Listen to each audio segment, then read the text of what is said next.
Hello, everyone. Welcome to Philosophonics, episode 9, number 9. Just like the Beatles. You guys know what I'm talking about. Hope everybody's having a great week. And in lieu of watching the State of the Union address, you can watch Philosophonics. If you are like, wow, everything's a hot mess right now, and frankly, I'm not that interested, then you can watch Philosophonics because we are on week 3 of learning about reading music. And so we are going to wrap it up tonight with those sort of bits and bobs, those odds and ends of music notation. And I am super excited because next week we will then be talking about kind of tying everything together that we've learned so far a little bit. There's like next week, which I'm going to talk about the Schillinger system of notation and music. And then we will be tying everything together that we have learned thus far in Philosophonics. So I'm super stoked about that. Yeah, so you guys know the drill. I'm going to play some originals for you. Then we'll get into the chat time, and then I will play actually just one cover tonight for you all, and then we will end it out with a meditation. So also side note, it is coming up on the spring. I am recovering from an allergy situation, so if I put the Be Right Back on tonight, it's because I have to blow my nose. Just letting you guys know, because I'm honest like that. The 3 songs I'm going to play for you guys tonight are called As I Recall, and London Town, and Comfort. And I'm playing As I Recall because the State of the Union address is tonight. And this song was a song that I wrote sort of about things. You know, I like to write about things. So, yeah, and the other 2 are just, randos tonight. But yeah, strap in. We're going to get started. And here comes some original music for you guys. Hi, Julie. Thank you. Yeah, like, I don't know. We can probably watch a State of the Union on the rerun if we need to. I'm not going to get into it because I don't really engage in politics, to be honest. I engage in world peace. That's my goal. That's my party I support, is love. So that's where I stand on that. Yeah. Here goes some original music.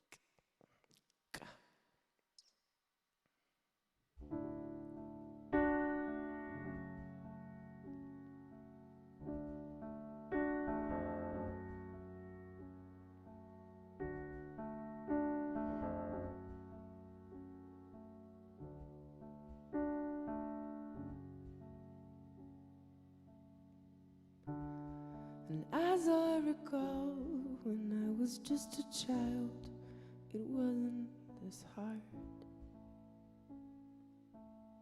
And if I recall, we used to spend quality time with the neighbors in the front yard.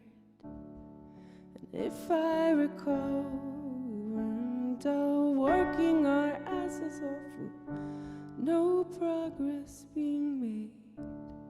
And if I recall, we used to be more hours in the day.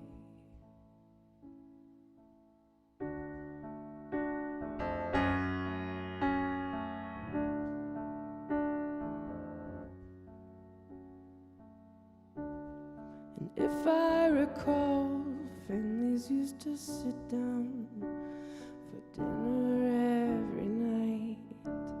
'Cause if I recall, minimum wage used to earn a decent standard of living.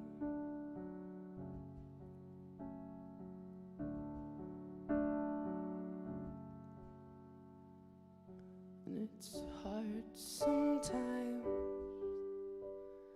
and I don't know what to do these days, and it's all messed up.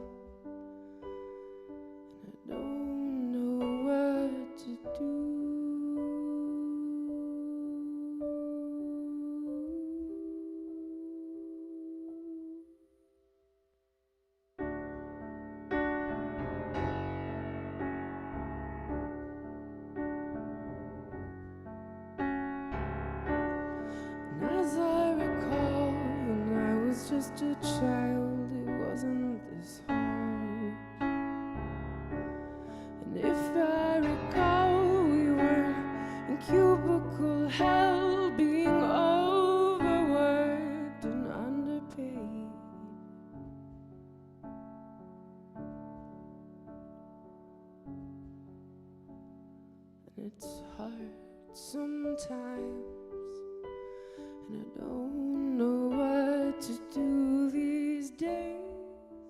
It's all messed up, and I don't know what to do, and it's hard sometimes, and I don't know what to do these days, and it's all messed up.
All right, this song's called London Town, and I tried to use as many British phrases as I could.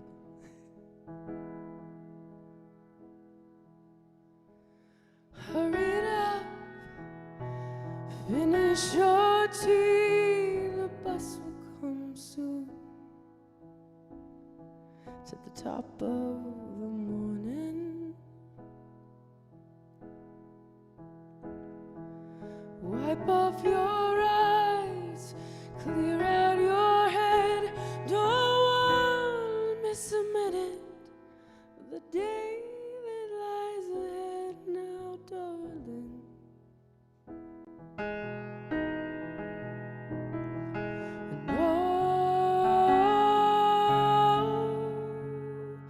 And how I wonder what kind of cloud is England under?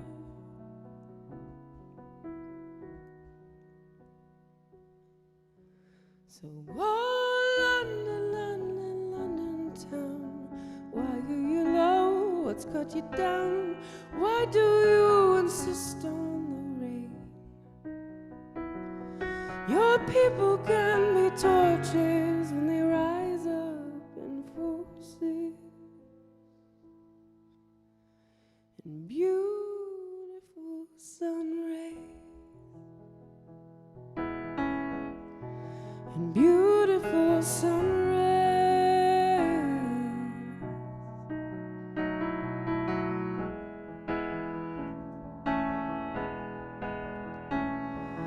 For it to change, you must forget the boxes and beds that kept you from feeling. Listen up, mates, Nelson's now dead. His army is suffering under the bed in darkness. And how I wonder how long will it be until the real thunder? So, oh, London, London, London town, why are you low? What's got you down?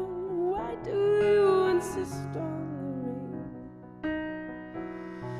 Your people can the torches when they rise up in full sleep,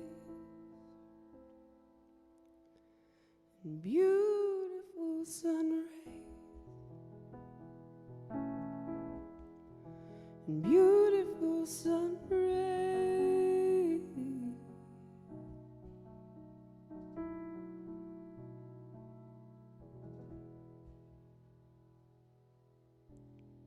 Hi, Gina. I say hi to you with the reverb on.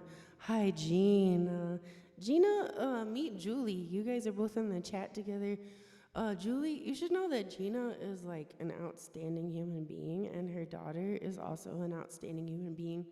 And I met them when I was on tour with Blue October, and it was always just such a joy to see you guys after the show. It was like seeing family after the show. That's the best way I can explain it. So we have been friends for probably over a decade now. And Gina, I'm just grateful to you for being who you are, being an awesome person and an awesome mom, and Julie's awesome. You guys are all awesome. So Love Army, unite, ladies. All right, this is an oldie but a goodie. This is called Comfort. So yeah. Can you hear the allergy? I can hear the allergy. It's okay. You don't have to say no, because like, yeah, my front yard is like a whole field of cotton. Well, it's not cotton yet, but it will be. So when it comes this time, Lord help us. All right, this is Comfort. A lot of people don't know this about this song, but it was a commissioned song for the city of Austin for New Year's Eve.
This city, this moment, this sun, whatever it was, whatever it is, whatever will be, we've got it all in the walls of this city.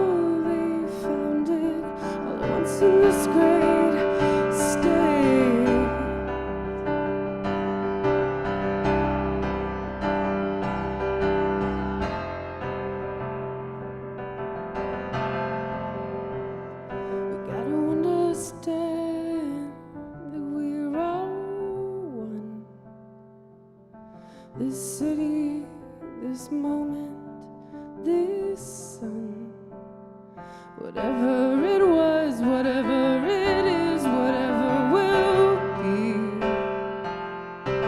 we've got it all on the walls of this city.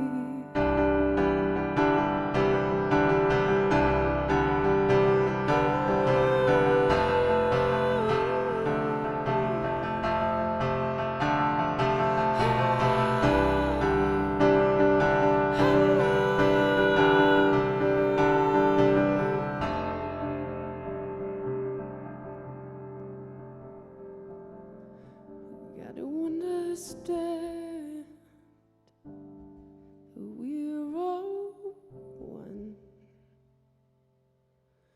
This city, this moment,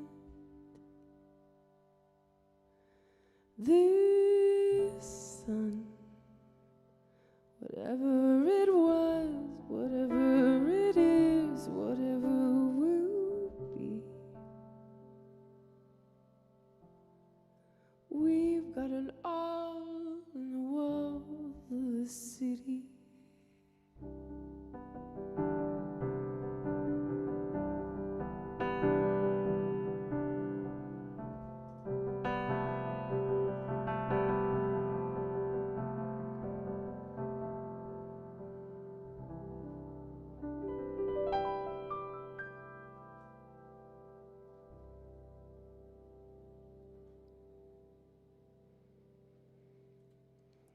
Oh, Gina, you're awesome too. I'm glad you guys met. Friends now. I love that. That's my favorite thing is like connecting amazing people. So, boom, on to our chat time. Whoop, whoop.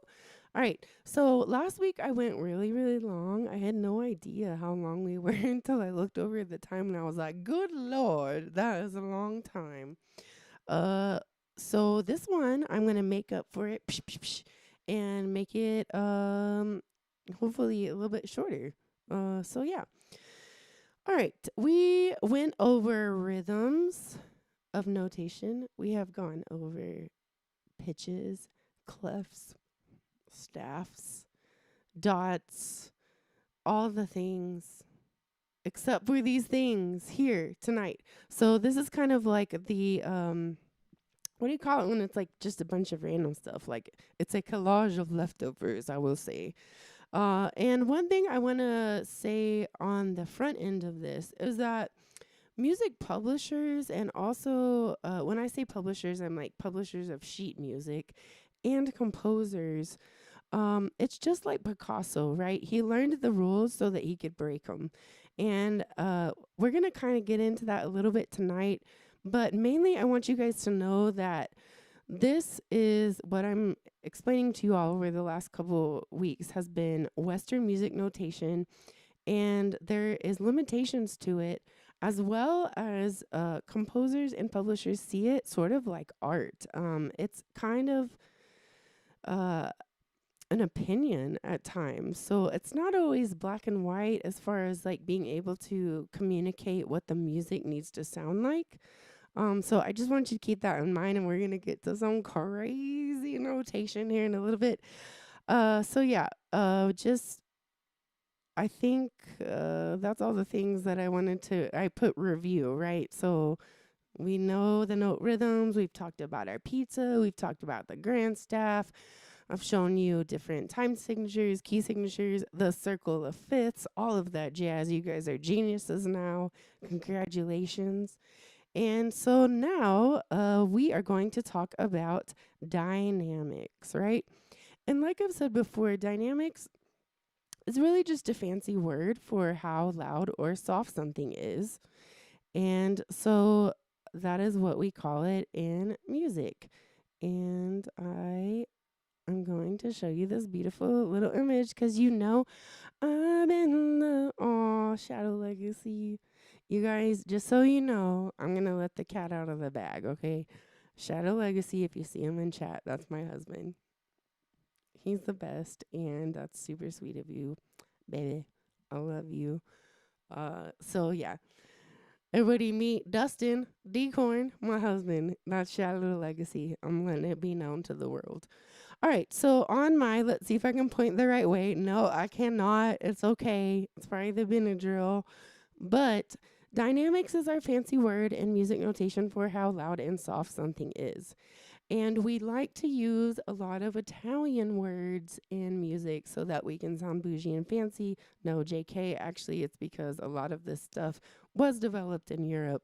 And tonight I'm going to be talking about a lot of the Italian words for things, but you should also know that there is the same equivalent in German. I also believe French and probably some other languages that you'll see in a music score, but predominantly Italian is kind of what we all gravitate towards.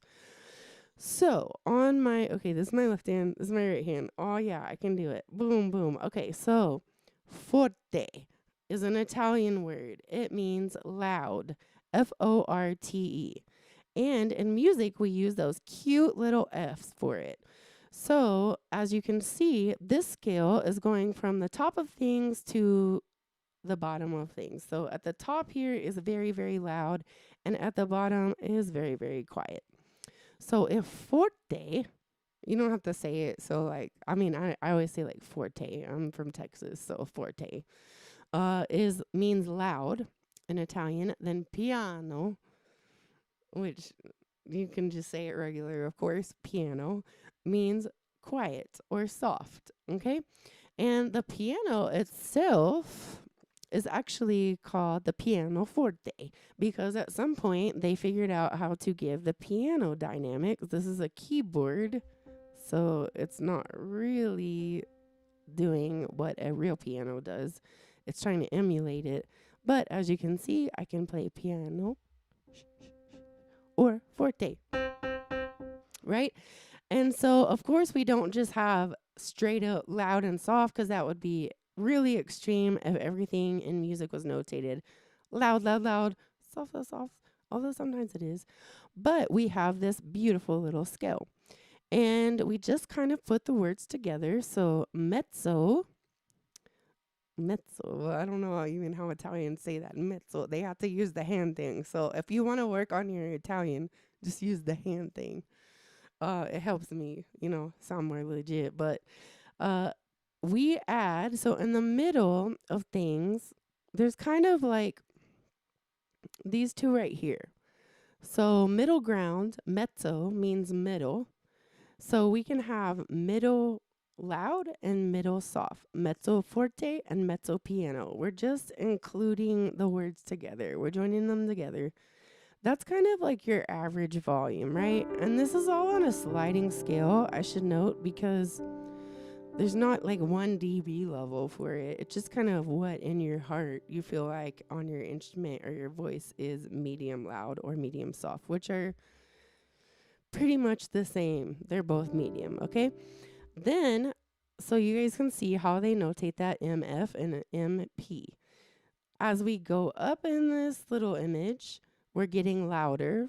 So we have middle loud, then forte loud, then fortissimo. We add the mo at the end of it. And then we put two. I cannot point to save my life. Okay, you guys just know what I'm talking about, right? And as you can see, we have fortissimo at the top, right? And that's like so loud, it's blowing out your brains and it's hurting your ears. Okay, then as we go down on the scale, we have piano just by itself, which is soft.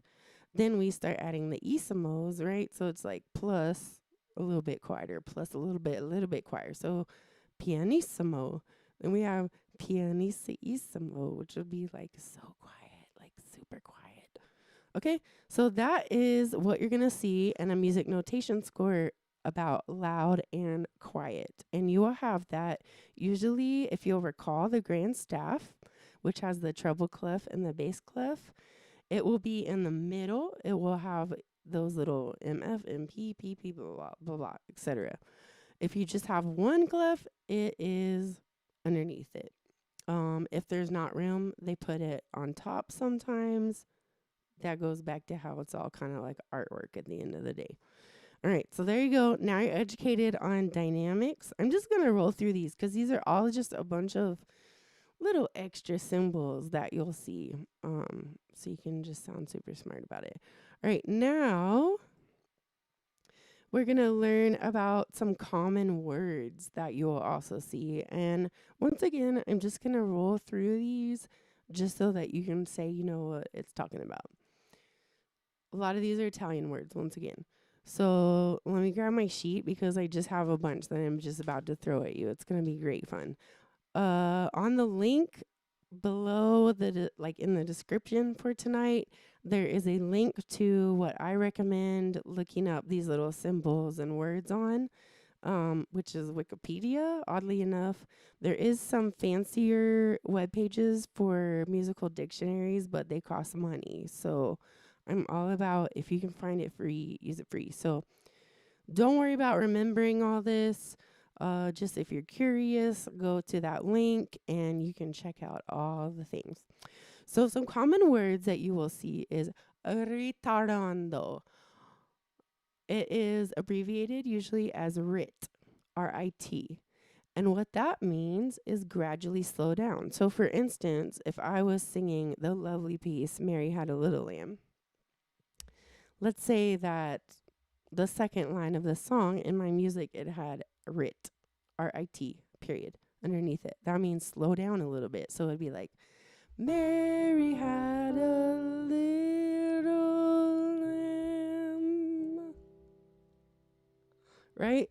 It's just slowing down your tempo a little bit, which I should note does not affect the rhythm and the measures as they are. It's just in your mind, you slow it down for a minute. That's usually followed by something that says ah tempo, a space tempo, which means get back to your regular tempo. So I will play you Mary Had a Little Lamb with a ritardando and an ah tempo. Mary had a little lamb, little lamb. Mary had a little, that's a ritardando, whose a tempo fleece was white as snow. Cool. Now you get that one. All right. Here is the opposite of ritardando, which is I'm not gonna say it right. Accelerando. Accelerando. All right. That means get faster. So here is what Mary Had a Little Lamb would be with an accelerando. Accelerando. Good Lord. On the second bar. So it'd be like I'm odd tempo, right? Playing it on my north tempo. Mary had a little lamb, odd tempo. Mary had a little lamb, a piece of white as snow. You would just speed up a little bit in your mind. Cool.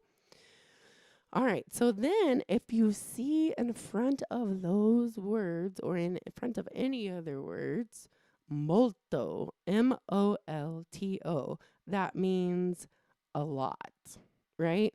So you will see molto ritardando, molto accelerando. So that would be speed up a lot for the accelerando and slow down a lot for the ritardando. Cool?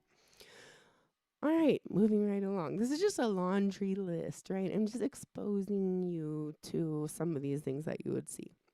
Another thing that you would see is what I wrote down as tempo words, okay? So up at the top, above the staff, next to your time signature and key signature, you will often see something that will say andante or allegro. And those are different Italian words for denoting how fast the tempo is. So, a brief bit about tempo, right? We talked about our pizza and the whole pizza. So, just keeping it simple.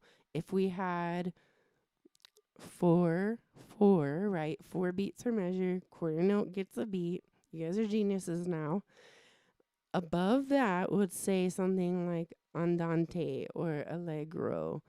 And that is meaning your beats per minute, right? I'm sure you guys are all adults. You can understand what beats per minute means. It's how many beats are in a minute. So a tempo of 60 beats per minute would be really slow. And you'll see like quarter note equals 60. That would be a very slow 1, 2, 3, 4. But if you had quarter note equals 120, that would be a little bit faster, right? 120 beats per minute. So 1, 2, 3, 4, up to like crazy EDM tempos, which is like 1, 2, 3, 4, get yourself on the dance floor. All right. So you will have tempo words. There's a lot of other terms that are written, and they do use those Italian words a lot. But don't be intimidated by them. You can usually look them up and Google them, and they will tell you what they mean. And so back to some other handy dandy Italian words. Cres- I can't say them right, y'all, because I'm from Texas, but I'm doing my darndest. Crescendo. Okay? You will see crescendo. I just say it crescendo. And decrescendo. Crescendo is going to look like a Pac Man getting bigger. And that will be underneath your staff. And it means get louder, right? So back to our lovely Mary Had a Little Lamb, because it's the greatest song ever. Here would be me crescendoing, okay? Or I should do it this way so y'all could, that way. Mary had a little lamb, little lamb, little lamb. Right? You get the point. Get louder, okay? And those crescendos can actually be quite long. So you could make a crescendo over the entire Mary Had a Little Lamb to where you just gradually get louder. Lord help you if that was the case. But the opposite of crescendo is decrescendo, which means get quieter. So if I'm starting at a mezzo forte, medium, just in the middle, and I had a decrescendo, it'd be Mary had a little lamb. I'm gonna crescendo. Cool. Okay. My favorite guy that I love using is called a sforzando, and I don't even know how to spell it, to be honest, but it will look like those dynamic markings that I showed you, and it says SF. And it's my favorite is a sforzando piano, right? And it's something that I can't really do on a keyboard because it is stationary in volume kind of per note, but I can do it with my voice. I'll try. Don't laugh at me, okay? It sounds kind of like this. I'm going to back up because I don't want to do it too crazy for y'all.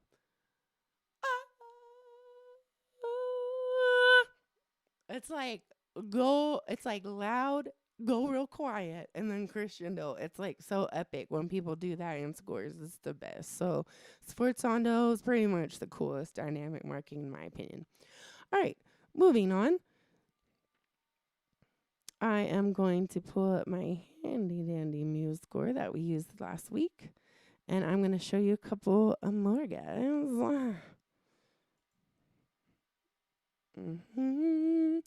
I feel like with these allergies, I sound like those girls that are like, "Hey, hey everyone." They talk on their larynx a lot. Okay, so here is our handy dandy little muse score that I told you guys about last week. Let me just go ahead and put a note in here. Hold up, I gotta grab my keyboard. All right, so let me just put some. Oh darn! I'm gonna put some G's in there for you. Whoa, what's happening? Okay, I can do it. I believe in myself. There we go. All right. So there is 4 lovely quarter notes. We are in the key of C because there is no stuff in our key signature. I'm so proud of you guys. If I haven't told you lately, I'm proud of y'all because you're learning stuff, and the fact that you care about learning makes you like really cool. All right. So these are called articulations for notes, and these are little guys you might see. So one thing that I really love is this guy. Let me see if I can zoom in a little bit.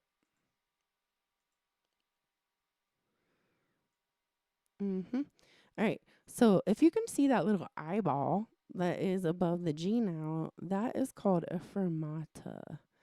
And why it is one of my favorite articulations is because it means hold it as long as you feel like it. Literally. It means hold it as long as you feel like it, right? And then continue on. So let's say I was playing this lovely tempo 1, 2, 3, 4.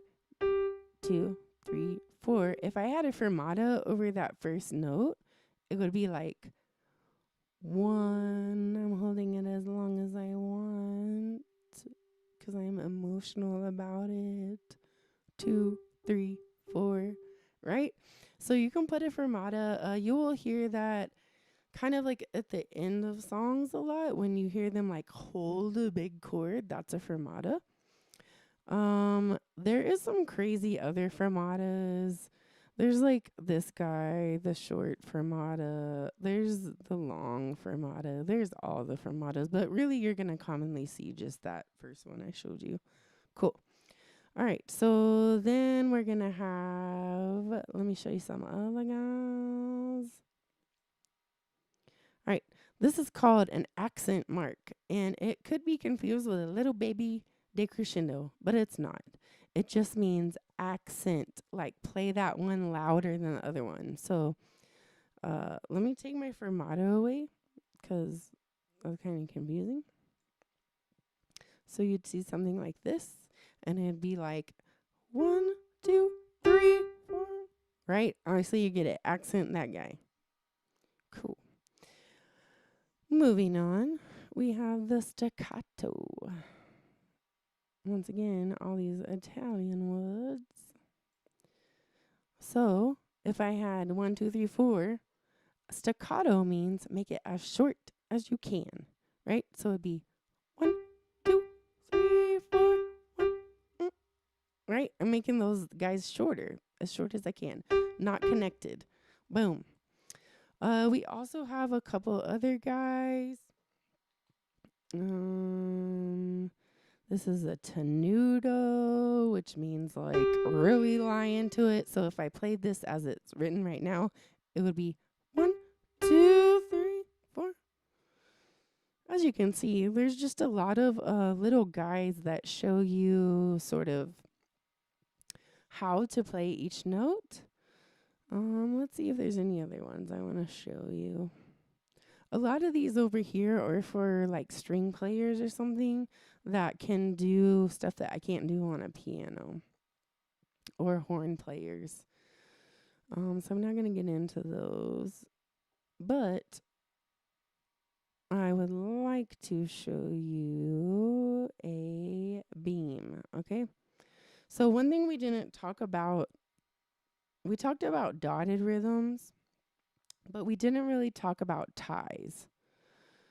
Ties are used, let me just show you why a tie would be used. Is if you have 1, 2, 3, 4, but you want that fourth one to be longer, then you are going to, oh Lord. Okay, you're going to make a tie. So what that does is it means just make those rhythms. It's like you mush them together, right? So 2 quarter notes, if you'll remember, 2 pieces of pizza of the quarters equals a half, right? So now that is held for the duration of a half note. And as you can see, it crosses over the bar line, the measure line, right? So that's when a tie would be used, is if it's something wacky like that. The other types of lines we have are beams. So this can be kind of confusing if you don't know. But a tie is, like I said, doing the rhythm of a note. A beam, well, that is not helpful because it's doing it in the same place. Hold on. A beam is more used for phrasing. So let me see if okay, cool. So this means to play it. This is all like kind of mental stuff, right? Like it's like think about it in this way, which is why I precursed this evening was saying it's sort of like artwork at times. Forget about the staccato. We're gonna pretend it doesn't exist. But what this means when I put a beam, a phrasing beam, it means think about those 3 as a group, and then that other one is separate, right? So I would think this is how I would play it. 1, 2, 3, 1. Okay, it just means think about these guys together in your mind. So, for instance, back to our lovely Mary Had a Little Lamb, I would probably put a beam over the whole first phrase. Mary had a little lamb. That's all one thought, right? So the beam is kind of used to denote thoughts. I'm trying to see some other things. Look, excuse me. Here goes the crescendo. I might have to do the be right back. Okay, I'm gonna be right back.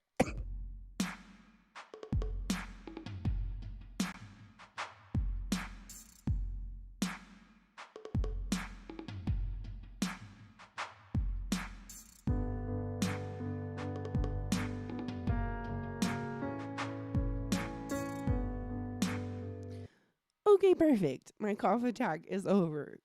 Good Lord. So, like I was saying, the beams are used for thought, other things you might see. I just showed you guys what the little crescendo looks like. The crescendo would be going down. You might see things like this one. Okay, that's going to mean play it an octave up or down. It depends on what it says. I'm just kind of going through the Rolodex here. There's some trilly kind of stuff like you might see. I'm just going to make a hot mess of this score. Trill. So that if I played this measure how we've got it right now, which is a freaking hot mess, but it would be like 1, 2, 3, 4. Something like that. All right. These are all just crazy little extra symbols that I just wanted to like kind of expose you guys to. Just for funsies. It's an easy class tonight. You don't gotta use a lot of your brain power. That one's not looking so great, but really these are arpeggios, so you could see something called gliss, glissando, etc. Okay. I think that concludes all the little extra bits and bobs I wanted to show y'all. There's one more thing you might see. Let's say that you're in a key. We'll do the key of G. Okay, we're now in the key of G. Boom. Let's say that you had, as we talked about last week, all the F's in the key of G would be sharped, right? Every good boy does fine. That's a F sharp that we have. So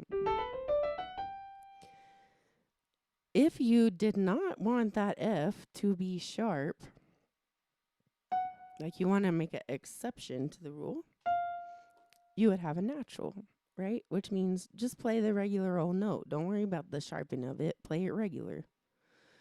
Okay? Yeah. I think that's about it for that guy.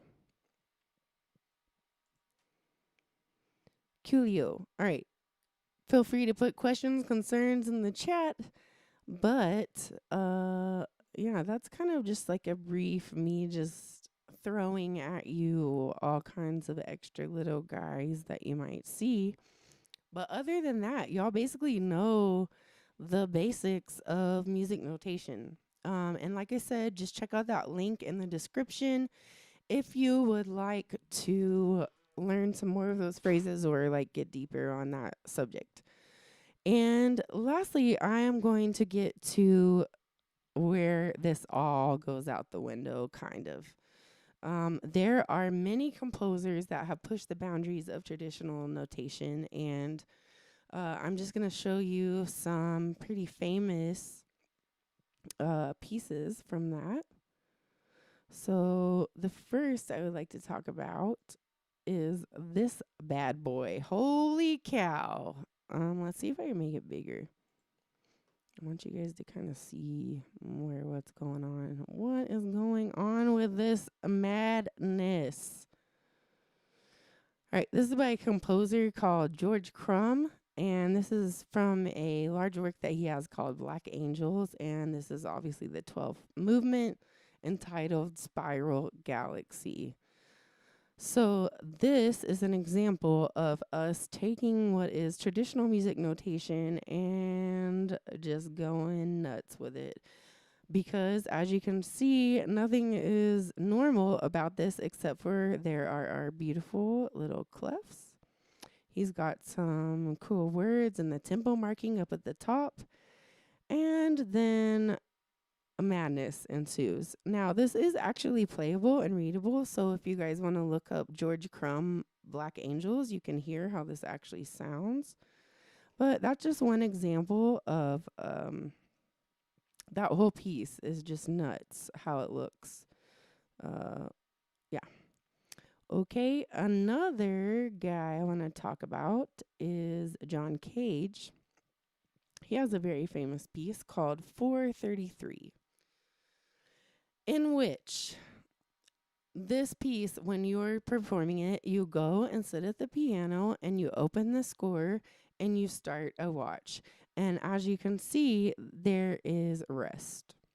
John Cage got very philosophical about what is music, and he believed that sound itself was music, so much so that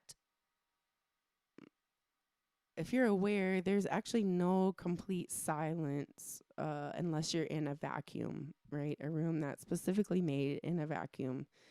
And so John Cage's piece, the philosophy of it was that the sound of the room itself is the music. And I think in one of the most famous recordings, there's like a person that coughs, which would probably be me today, somewhere, later on, but they're like, But anyways, the whole piece is just 4 minutes and 33 seconds of rest. So there is a lot of philosophy when we get into like learning the rules so that we can break them. Okay, that one we went through. The Cage. So Steve Reich. This is another example of a musical score that is non-traditional. This is a pretty famous piece called Pendulum Music.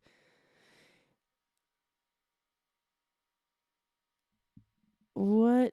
Okay, Nate. What up, Nate? I'm just seeing your thing. What was John's reason for a key signature, right? That's actually a very good point. And if you were in like an academic discussion of this, I think everybody would be like, noted, man. Because, like, what is the point of a key signature if it's just silence? I guess he prefers his silence to be in the key of C. Or did he have it in C? Let's see. Let's see. Oh, no. He put it in 3/4 time signature and in F flat major. I think he's just really like proving, not proving, but suggesting some very philosophical things, as a lot of composers started doing really in the 60s. So just a little bit of backstory on composers. Everything was pretty normal up until World War One. And a lot of those composers got suckered into using their ability to write music for propaganda, for nationalist reasons. And they did not like that. They did not want to be taken advantage of for that reason. And so they started developing, their whole philosophy was take the only way for them not to be used for nationalist propaganda was to take themselves out of the equation. So their idea of how to do that was to start using mathematical formulas and these things we called matrices and tone sets. They're really weird. And they would let those rules derive their pieces that they were composing. And they felt that by doing that, they would not be able to be used for those propaganda from their governments, which is like actually really fascinating. There's just a lot of history with all of that. Now, that music sounds, I think I can say this on YouTube, sounds I'm sorry, composers, but kind of like crap. Um, by taking out that human element of what we think sounds like a good melody or something, it just sounds sort of like this, right? In my humble opinion. So that happened, World War I, World War II, kind of, we were going through that stage with composers. Then when we hit the 60s, it kind of, that's when like things like John Cage started being really philosophical about what is music itself, what denotes it being a piece. And we kind of sort of came back around to a little bit of including that human aspect in composing. And so, yeah, but we did start getting some weird stuff, like I was showing you with the pendulum music. And basically, he just says, this is like just a description of what he wants the performers to do. So this is pendulum music for microphones, amplifiers, speakers, and performers. And he just says, blah, blah, blah, do this stuff, etc. So that is another example of notation gone crazy. It doesn't always have to be on the staff like we learned. And I keep showing you guys Chrome. I want to show you guys one more.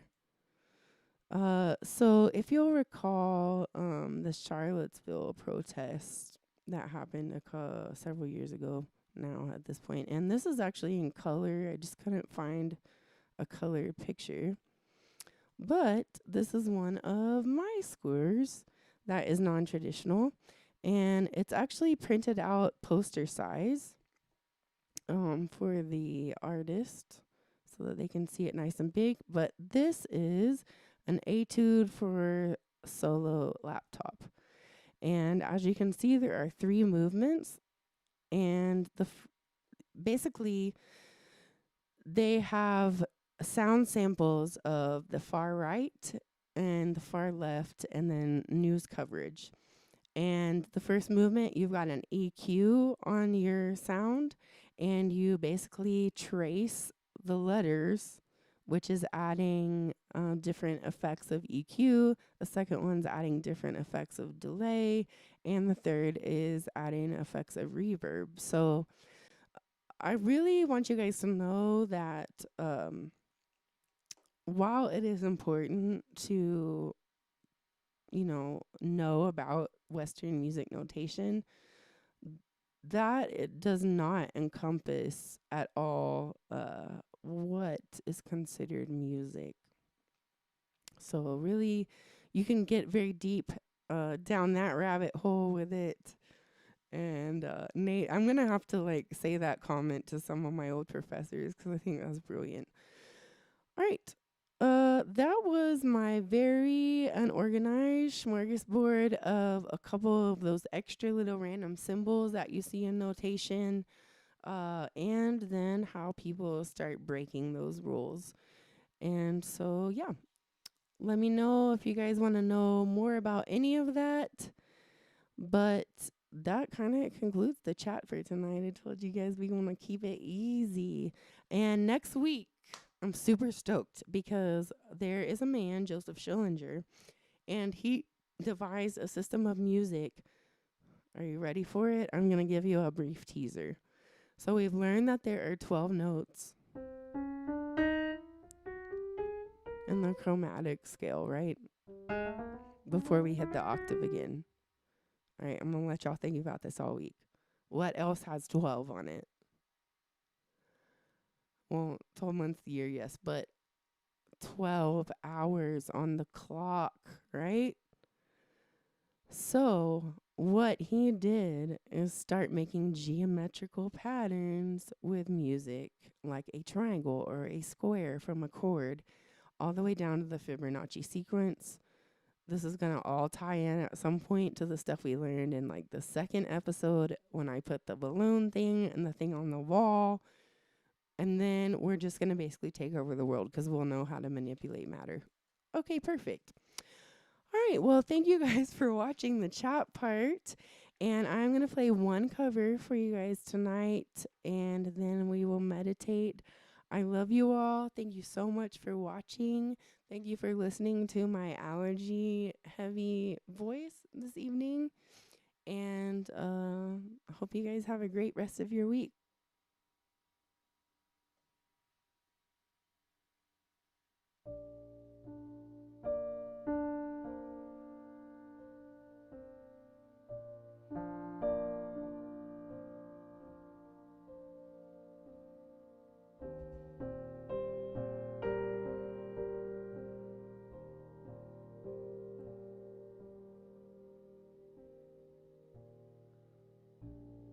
I invite you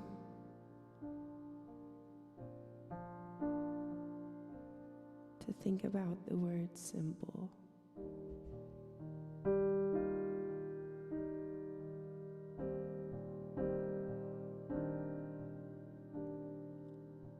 What symbols do you have?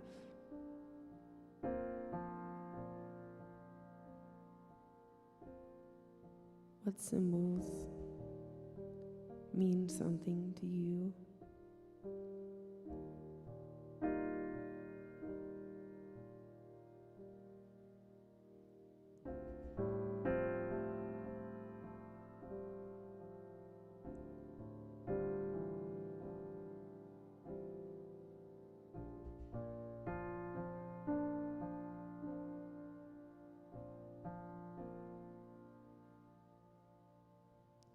And let's get quiet for a moment and reflect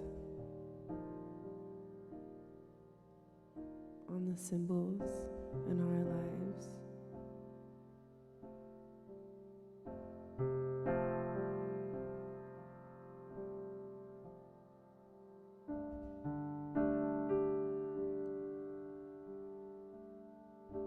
Some of them may bring emotions, memories, times in your life.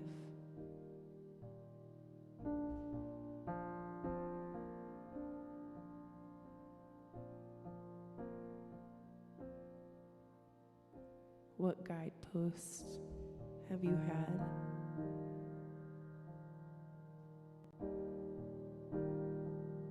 What symbols have given you strength?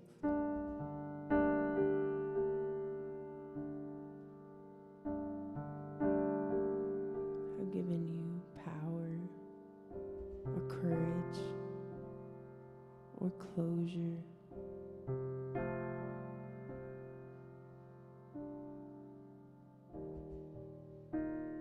Maybe a symbol reminds you of someone or somewhere.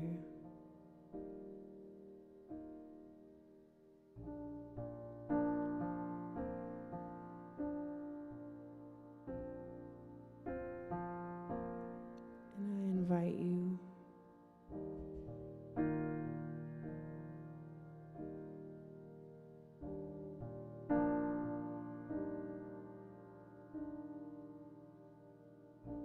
to use those symbols in your everyday.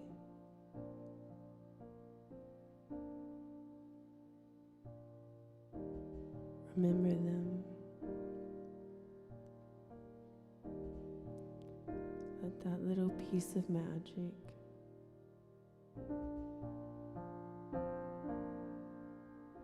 help lead you.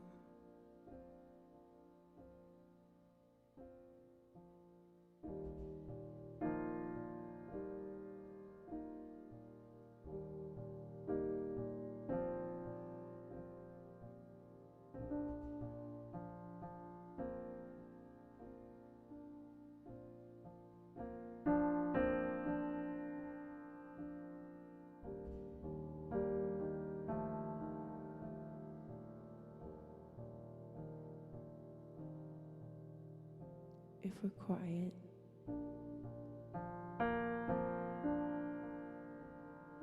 we'll see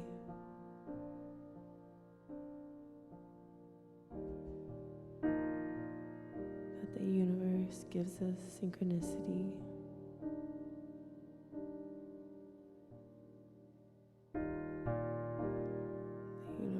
gives us symbols of love in our everyday paths.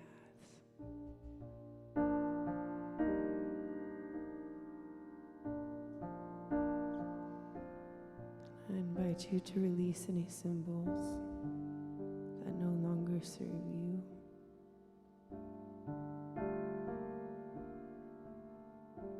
Let them wash out of your mind.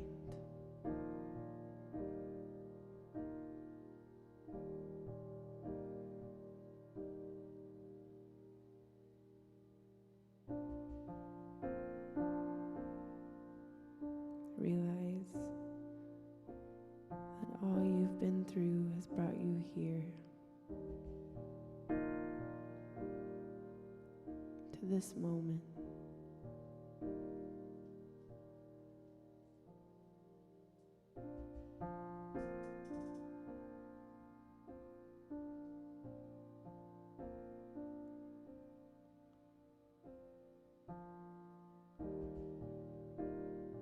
See if you can come up with a symbol that is you.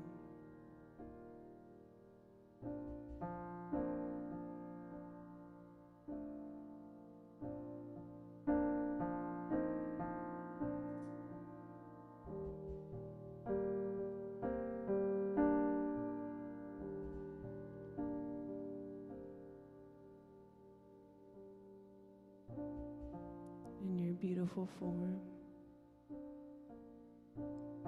unique, one of a kind.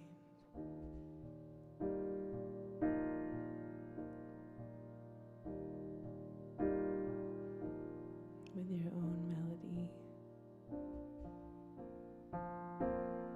with your own way of being.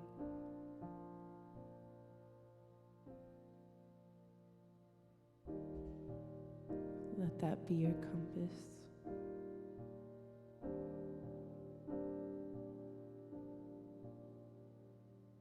When you need it.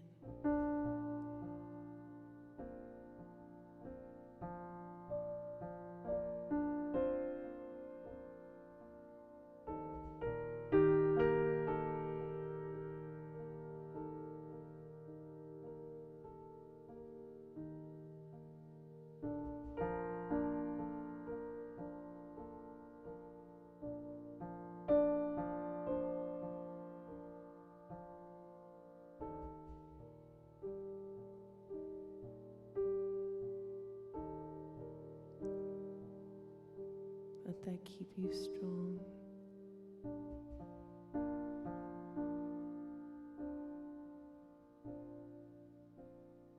And light the way.